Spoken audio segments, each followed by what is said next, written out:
Hello guys, welcome to back my channel. চলুন আজকে আপনাদেরকে পার্লারে আমি ঘুরিয়ে নিয়ে আসি। আমার চুলের কি অবস্থা দেখলেই কিন্তু পুরো ভিডিওটা বুঝতে পারবেন। চলুন শুরু করা যাক।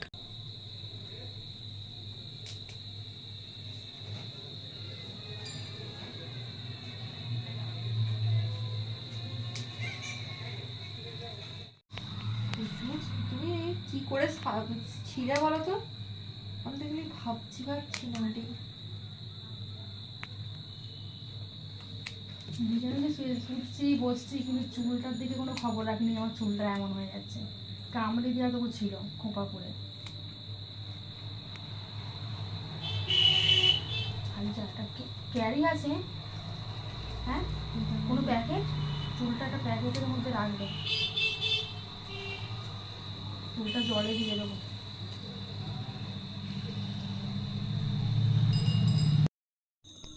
আচ্ছা, এবার আপনাদের সঙ্গে শেয়ার করব কেন আমার চুলটা এরকম হলো। আচ্ছা, অনেকেই তো জানেন, যারা ভিডিওটা দেখেছেন তারা নিশ্চয়ই জানেন যে আমার পক্স হয়েছিল। তো পক্স হয়ে প্রথম 9 দিন তো একদম আয়নাতে মুখ দেখা বা সিঁদুর দেওয়া বা মাথা আঁচড়ানো এগুলো তো কিছুই করা যায়নি, তাই না? তো সেই জন্য 9 দিন একদম বিছানায় শুয়েছিলাম, কিছুই উঠিনি, কোনো কাজও করিনি, শুধু টাইম মতো খেয়েছি আর এমনি যত্ন নিয়েছি শরীরের, কিন্তু অন্য কিছু হয়নি আর। তো সেই জন্যই বলছি যে আমার সেই কারণেই চুলটা এরকম জট পাকে গেছে। প্রথম মাথার উপরে ছিল, আবার সেই জটটা নিচের দিকে নেমে গেছে আস্তে আস্তে মাথা আঁচড়ে। তো যাই হোক, এরকম কন্ডিশান দুবার কিন্তু মাথা আমি শ্যাম্পু করেছিলাম, কন্ডিশান দিয়েছিলাম, কিন্তু মাথার জটটা কিন্তু আমি কিছুতেই খুলতে পারিনি। এবং শ্বশুরবাড়ির অনেকেই চেষ্টা করেছিল কিন্তু পারেনি। তো তারপরে চিন্তা করলাম আমি পার্লারে যাব। তো বলে আমি চলে এসেছি পার্লারে। আর এই দেখুন, মাও বলেছিল চেষ্টা করব, বললাম মা তুমি আর সময় নষ্ট করো না, কারণ আমিও থাকতে পারছি না, চুলে তেল আমি ব্যবহার করতে পারছি না। তো আমি চলে যাই সরাসরি পার্লারে, পার্লার থেকে চুলটা কাটলে হয়তো চুলটা ঠিক হতে পারে। তো দেখুন না কি অবস্থা হয়ে গেছে চুলের, কিন্তু আমার 13টা বেজে গেছে। আর আমার জানাশোনা এই পার্লার, এখান থেকে আমি অনেকগুলো পার্লারে হয়তো কোনো দিন চুল আমি কাটিনি বটে, কিন্তু উনি একজন টেলার ম্যান, ভালো মানে হাতের খুব কাজটা ভালো, ব্লাউজ চুড়িদার এগুলো বানিয়েছিলাম, আবার বিউটিশিয়ান। তো আমার খুব এই প্রথম জীবনে এই প্রথম চুল কাটতে এলাম পার্লারে। এর আগে কোনো দিনই আসেনি, মা চুল কেটে দিত কিন্তু এভাবে কোনো দিন আসেনি। আর এই প্রথম এমন চুলের কন্ডিশান, আমাকে চুল কাটতে তো বাধ্য হয়েছি। কি যে চুলের সেভ করব মাথায় কিছু ঢুকছে না, আর কি যে হয়ে গেল, কারণ ভিডিও করি, শর্ট ভিডিও করি, গান টান করি, কিন্তু এমন যে হবে কোনো দিন ভাবতে পারিনি। তাই আমি পার্লারে চললাম, দেখি কি সেভ করা যায়। আপনারা চলুন দেখতে থাকুন পুরো ভিডিওটা। এই দেখুন, প্রথমে আঁচড়ে আঁচড়ে চুলের জটটাকে ছাড়ানো হচ্ছে, চুলটাকে কেটে দেওয়া হচ্ছে। আর এই জায়গাটায় জটটা হয়ে গেছে, এই যেই জটটা কিছুতেই নামানো যাচ্ছিল না, কোনোভাবেই চেষ্টা করে পারা যাচ্ছিল না। তো বিউটিশিয়ান বলল যে আমি প্রথমে জটটা কাটবো আর এগুলো মাথাটাকে প্রথমে আঁচড়াবো। আর দেখুন না মাথার কি অবস্থা, শ্যাম্পু করেছি কেউ বলবে? কেউ বলবে না যে মাথায় শ্যাম্পু করেছি। কি চুলের অবস্থা! উনি আস্তে আস্তে চুলটা ছাড়িয়ে ছাড়িয়ে এবার দেখুন বড় দাঁড়ার চিরুনি দিয়ে অনেকটাই কিন্তু পরিষ্কার করে দিয়েছে মাথাটা। আর আমি কালকে আজকে এখন যেহেতু রাত্রি হয়ে গেছে, আর আমি কালকে সকালে মাথাটা শ্যাম্পু করে নেবো আর কন্ডিশন দিয়ে দেবো। এরপর থেকে চুলের যত্ন করব। কিন্তু আমার এই পক্স হয়ে নয়, সত্যি বলতে কি আমার চুলটা কিন্তু নষ্ট হয়ে গেল, আমি ভাবতেই পারিনি যে আমার এরকম হবে। তো যাই হোক, হয়ে গেছে, কিছু তো করার নেই, ঠাকুরের জিনিস ঠাকুরই ঠিক করে দেবে আবার। ঠাকুরের ওপর তো আর আমরা নয় যে আমরা কোনো জোর করতে পারবো, এরকম কিছু হয় না, তাই না? তো যাই হোক, আমি পার্লার এসে গেছি এমনি দুর্গাপুজোর সামনে। আমার শ্বশুরবাড়িতে দেওর বলতো, বৌদি তুমি কি করবে, তোমার চুলের এরকম কন্ডিশান, তোমার কি একটু মায়া লাগছে না? আমি কি করব ভাই, তখন বলতাম আমি কি করব, কারণ আমার মায়া লাগারও কিছু নেই, কান্নাকাটি করলেও কিছু হবে না, হয়ে গেছে, ঠাকুর দিয়েছে, হয়ে গেছে। তাই আমি কোনো কিছুই মনে করি না, পার্লারে গিয়ে চুলটা আবার ঠিক করে নিলে আবার 6 মাসের মধ্যে চুলটা আমার ঠিক হয়ে যেতে পারে। তাই আমি চলে এলাম পার্লারে সরাসরি। দেখুন কি কাটিং হয়, পুরো ভিডিওটা আপনারা দেখতে থাকুন। আশা করি ভালো লাগবে। এরকম যদি কারোর চুলে জট হয়ে থাকে অবশ্যই কিন্তু পার্লারে গিয়ে ঠিকঠাক করে নেবেন, দেখবেন ঠিক হয়ে যাবে।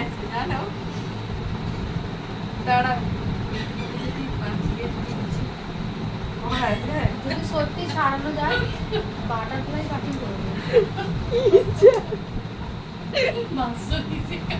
ওইটা কেটে দাও, আমি দেখি তাহলে বুঝতে পারবো। আমাকে ঠিক কীরকম লাগছে বলুন তো, উড়ি ঝুড়ি যেন একটা পাখি টাইপের হয়ে গেছি।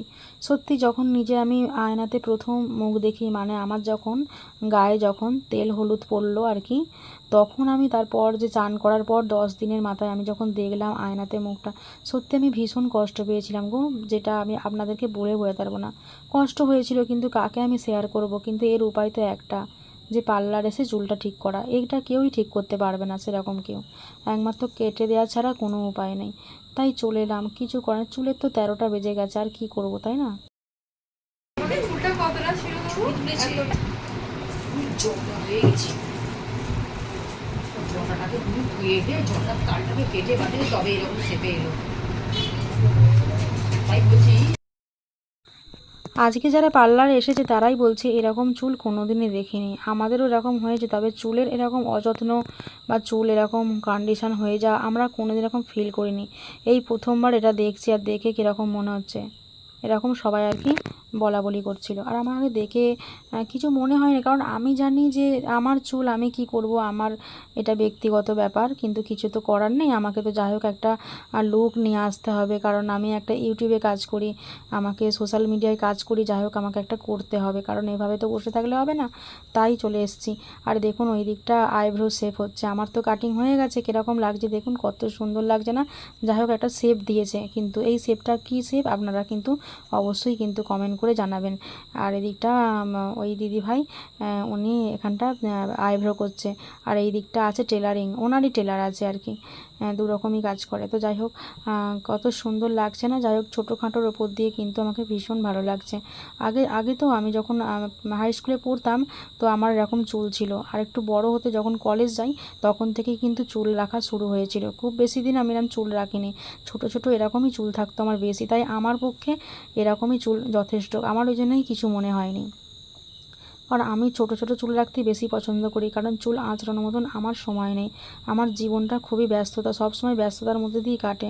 কখনই বা নিজের চর্চা করব, রূপচর্চা করব, কখন মাথা আঁচড়াবো, সেই সময়টুকু পাই না। তো মা এসে গেছিলো, মাকে আইব্রো করে দিলাম, যেহেতু সামনে দুর্গাপুজো, বলি মা তুমিও মুখটা ফ্রেশ করো অন্তত, আর কিছু হোক না আইব্রোটা করো।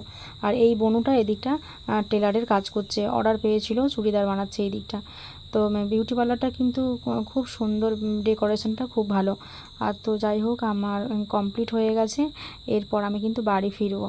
আর এই দেখুন কত সুন্দর না, ইনি টেলারের কাজ করছে বনুটা।